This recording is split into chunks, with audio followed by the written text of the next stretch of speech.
It's important for the learners to understand that in Arabic there are only two sets of pronouns to learn.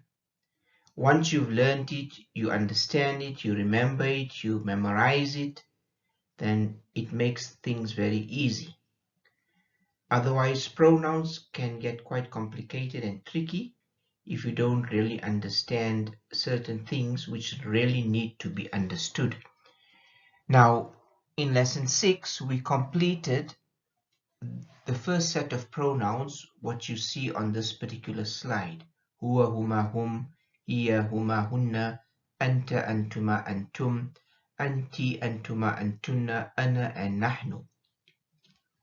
And we know that these 14 pronouns give the meaning of personal pronouns in English.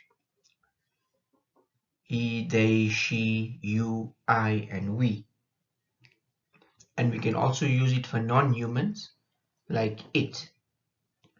The second set of pronouns, what you see on the left-hand side here, is hu, huma, hum, ha, huma, hunna, ka, kuma, kum, ki, kuma, kunna, ni, and na.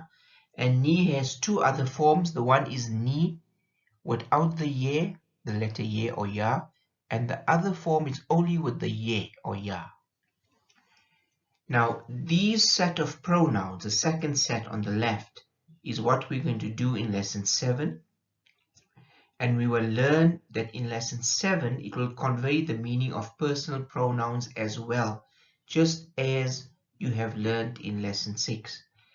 And in the future lessons, you'll also understand that these set of pronouns, the second set, hu, huma, hum, will also convey the meaning of other pronouns in English.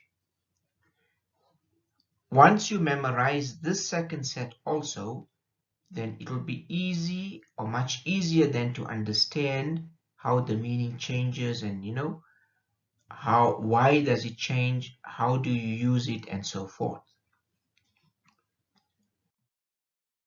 Inna and its sisters. When we say inna and its sisters, we're talking about inna, the particle, with the other 5 particles, anna, ka'anna, lakinna, la'alla, and later. So you see the first 4, n in nun mushaddad, this one here ends in lam mushaddad, ends in lam mushaddad, and this one is no mushaddad at the end. These are the 6 particles which are referred to as inna as the key one, and they are called its sisters. Now, why is it called inna and its sisters? The reason is what is stated here. Whatever effect inna has on its subject and predicate, the other 5 particles will have the same effect. Hence, they are referred to as the sisters of inna. Because they have the same effect as inna, they are called the sisters of inna. Now, what do we mean by that? Let's take this example, Wallahu Ghafurur Rahim. In Arabic, it's basic knowledge or information that Allah is the subject, which is called Mubtada, and Ghafurur Rahim becomes the predicate, which is called Khabr. And in Arabic, the subject and predicate are generally in the nominative case. You can see Wallahu Ghafurun Rahimun. You can see the U and Un, nominative case. So that is the general rule. Subject and predicate are in the nominative case. This is the explanation a little bit with details with Mubtada Khabar written there on the top, as you can see it. Nominative case. But now when we put inna in front of the word Allahu, it becomes inna Allah, and Ghafurun Rahimun remains the same. But we notice a change in Allahu from Allahu to Allah. Why? Because inna and its sisters render the subject in the accusative case and keep the predicate in the nominative case. So this subject of inna is in the accusative case and is called in Arabic ismu inna, and Ghafur Rahim is the predicate of inna. In the nominative case still, it's called khabru inna. So what has happened here? The word Allahu has become Allah because of inna. That is the effect inna has on its subject. It is the power inna has on its subject of the sentence. So we know predicate gives information, something, it tells you something about the subject. Inna Allah Ghafurur Rahim. So this was Allah in the noun form, and we understand it to be in the accusative case as from it became a. But when we use it now with a pronoun, innaka Ghafurur Rahim, a pronoun is fixed. Once you learn it as ka, who, here, any kind of a pronoun, personal or non-personal pronoun, it's fixed in Arabic. You cannot change it. Yes, the ones with the letter ha can sometimes change to he, which you will learn in future. But in naka, we will say that inna is the particle, and the ka now becomes the subject of inna, called ismu inna in pronoun form. We'll still consider it to be in the accusative case, and Ghafur Rahim will remain as khabru inna. So that's inna Allah Ghafur Rahim. Same we could do innahu, change innaka to innahu Ghafur Rahim, where you're trying to say that the who here is the subject of inna in the accusative case. Although it is who, you cannot say inna her, but we'll still consider it to be in the accusative case in pronoun form. So because of this effect that inna has on the subject and predicate, we find that remaining 5, anna, ka'anna, and so forth, they have the same effect. Hence, they are called the sisters of inna.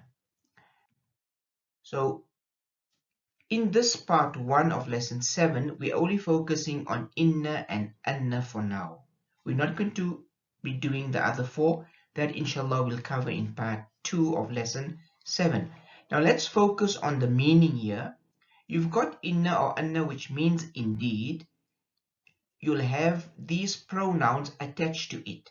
So you could take innahu, innahuma, and so forth.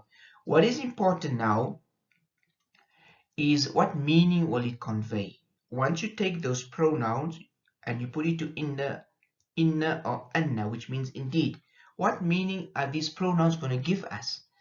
Now, what is mentioned here, these pronouns will carry the same meaning as personal pronouns, learned in lesson 6, when they are used with inna and its sisters, inna and anna as well. Now, this is interesting because the pronoun has changed from Arabic to, in Arabic, it has changed in Arabic. You had huwa, huma, hum, now you got who. You had anta, antuma, now you got ka, kuma, kum. You'll see here and there are some similarities with huma and hum and huma and hunna. But besides these 4, huma, hum, huma, hunna, all the other 10 undergoes changes.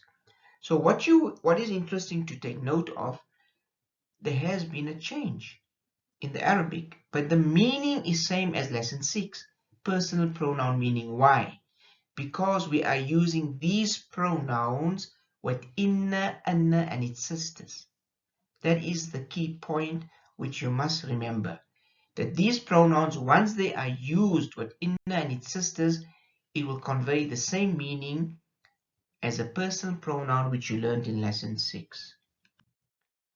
So this is how it will be conjugated: innahu, innahuma, innahum, innaha, innahuma, innahunna, innaka, innakuma, innakum, innaki, innakuma, innakunna, inni or innani. There's 2 ways we can say it.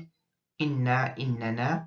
There are 2 ways that you can pronounce this as well, as it is mentioned on the right and the left. So let's take an example. Inna, indeed, plus who, he, because personal pronoun meaning he. Innahu, indeed, he.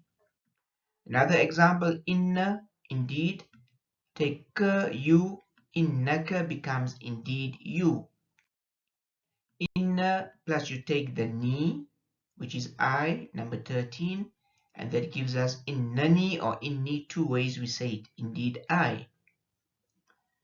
Take inna, put the na, the last one, that equals to innana or inna, which is more of the shorter form of it, indeed we. So these pronouns are very small, who, ni, na, but you need to understand the meaning is that of a personal. We can now take a look at some Quranic examples, how inna is used with those pronouns. The first example, innahu alimun hakimun. Here's inna and there's the pronoun who. Indeed he is alim and hakim, all knowing, all wise. So inna is the particle, who will be considered as the subject of inna, and we will understand it to be in the accusative case. Alimun hakim will be the predicate, no change is made to that. Second example, inna, indeed we, a'tainaka al-kawthar, have endowed you, O Muhammad sallallahu alaihi wasallam, with al-kawthar. Now, the inna is actually coming from inna plus the na, the shorter form of it. So here we're not saying innana, it's inna. And many times in the Quran, you will see it in this shorter version, inna. The last Quranic example, أَنَّهُ الْحَقُّ مِنْ رَبِّهِمْ. أَنَّهُ, anna is the particle, who is the pronoun. And this is the opposite of inna, which is anna, but it means the same thing. Indeed, it. In this Quranic verse, the who, in the context how it's used, the who means it and not he. It is the truth from their Rabb.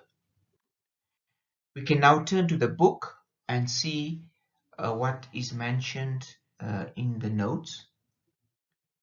Lesson 7, this is the beginning of it. We go to page 96, lesson 7, pronouns attached to inna and its sisters. They are listed here. Everything that was mentioned in the presentation does appear in the notes. You can just go through it. These are the pronouns which you must memorize. It's good to memorize from the beginning, and then the meaning is same like personal pronoun, he, they, she, they, 6 yous, I, and we. That's the easy part in the English for now. In Arabic, there's a change in 10 of the pronouns. Page 97, then this is the example when it's now like, put together, attached to the pronoun inna and the pronoun coming together. Page 98, Quranic examples of inna or anna used with the pronouns that give the meaning of a personal pronoun. إنهم مغرقون, indeed they were drowned. فيعلمون أنه الحق من ربهم, thus they know indeed it is the truth from their Lord. إنني من المسلمين, indeed I am from among those who submit to Allah. And إنك غفور رحيم, indeed you are all forgiving, all merciful. Page 99, we look at the activity here which must be completed inshallah ta'ala. Just identify inna with its pronoun, and then you can highlight it in red or underline it and then put in the meaning on the extreme left. So that's all for today inshallah ta'ala. Just remember to sum up, today we focused on inna and anna mainly. It comes with its sisters, but inna and anna used with these pronouns, the second set of pronouns, and the meaning those pronouns will convey is same as personal pronouns as you have learned in lesson 6. Until next time, Assalamu alaikum wa rahmatullahi wa barakatuh.